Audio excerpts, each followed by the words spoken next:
আপনাদের কথা মানুষ শুনে আপনারা মানুষকে গিয়ে বলেন, দেশের জনগণকে গিয়ে বলেন, কেউ যেন দেশের সম্পদ নষ্ট না করে। এই সম্পদ তো আমাদের, গণভবন, প্রধানমন্ত্রীর কার্যালয় সহ এই রাষ্ট্র আমাদের। মানুষকে শুধু একটা কথা বলেন, যেন কেউ এই রাষ্ট্রের কোনো সম্পদ নষ্ট না করে।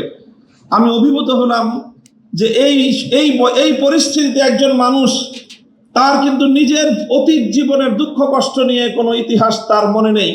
তার শুধু মনে দেশপ্রেম, মানুষের ভালোবাসা, দেশের সম্পদের ভালোবাসা, দেশটা যেন এগিয়ে যেতে পারে।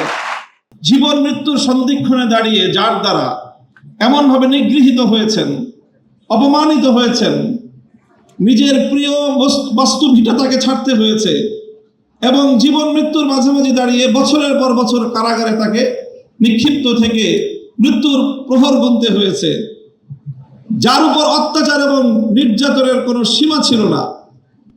সেই বেগম জিয়া যখন জানতে পারে তার সামনেই তো ঘটছিল বাংলাদেশের এই পরিবর্তন, পট পরিবর্তন, শেখ হাসিনার এই পতন, স্বাভাবিকভাবেই তখন তো তার সঙ্গে কথা বললে প্রতিক্রিয়ার মধ্যে শেখ হাসিনার কিছু পর্যালোচনা, শেখ হাসিনার শাসনামলের কিছু জুলুম নির্যাতনের কিছু বিবরণ, তার ক্ষোভ, তার দুঃখ, মর্মবেদনার কিছু গল্প উঠে আসার কথা। আমি বিস্ময়াভিভূত হলাম। তার সঙ্গে প্রায় আধা ঘন্টার মতো আমার কথা হলো।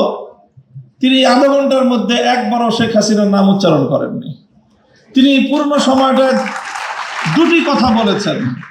একটা হলো আমার মরহুম বাবা শাইখুল হাদিস সাহেবের সঙ্গে তার রাজনীতির কিছু স্মৃতিচারণ তিনি করলেন এবং আমাকে সেজন্য অভিনন্দন জানালেন। আর দ্বিতীয় আরেকটি কথাই তিনি বারবার বললেন।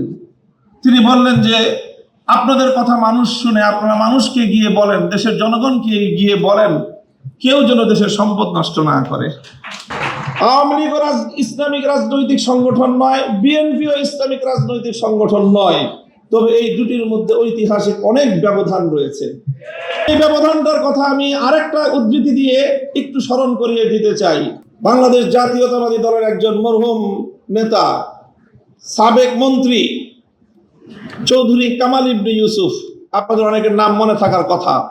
তার একটা উদ্ধৃতি, তিনি একদিন এক প্রসঙ্গে বলেছিলেন, একটা কথা বলতে গিয়ে বিএনপির প্রতি তার নিজের যে অধিকার, সেই অধিকার সাব্যস্ত করতে গিয়ে বলেছিলেন যে বেটা আমি 200 বছর ধরে বিএনপি করি।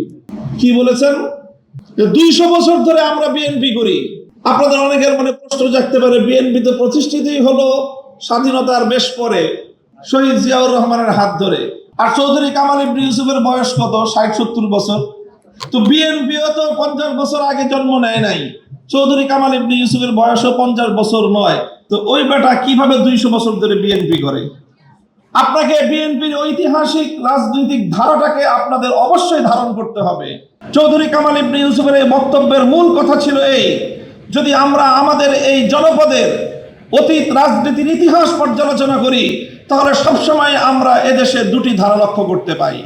সেই অবিভক্ত ব্রিটিশ আমল থেকে যখন ঢাকা বিশ্ববিদ্যালয় প্রতিষ্ঠা ছিল, যখন ঢাকাকে কেন্দ্র করে পূর্ববঙ্গের উত্থানের ঘোষণা এসেছিল, যখন মুসলিম জাতিসত্তা প্রতিষ্ঠার ঘোষণা এসেছিল, তখন এই বঙ্গ অঞ্চল থেকে কিছু মানুষ তারা ঢাকা বিশ্ববিদ্যালয় প্রতিষ্ঠার বিরোধিতা করেছিল। তারা ঢাকাকে কেন্দ্র করে পূর্ববঙ্গের উত্থানকে ঠেকিয়ে দিতে চেয়েছিল, যারা মুসলিম জাতি ছিল। এই ঐতিহাসিক ধারা সেই ব্রিটিশ আমল থেকে চলে এসেছে। আর এই ধারায় এইভাবে দুটি ধারা প্রতিষ্ঠিত হয়েছে, সংঘাত চলেছে, লড়াই চলেছে। একটি ধারা ছিল পূর্ববঙ্গ কেন্দ্রিক এই বাংলাদেশি জাতীয়তাবাদ তথা মুসলিম জাতীয়তাবাদের, মুসলিম জাতিসত্তা গঠনের যে ঐতিহাসিক ধারা, এই ধারার যারা রাজনীতি করে জাতীয়তাবাদী দল বিএনপি সেই ধারারই প্রতিনিধিত্ব করে।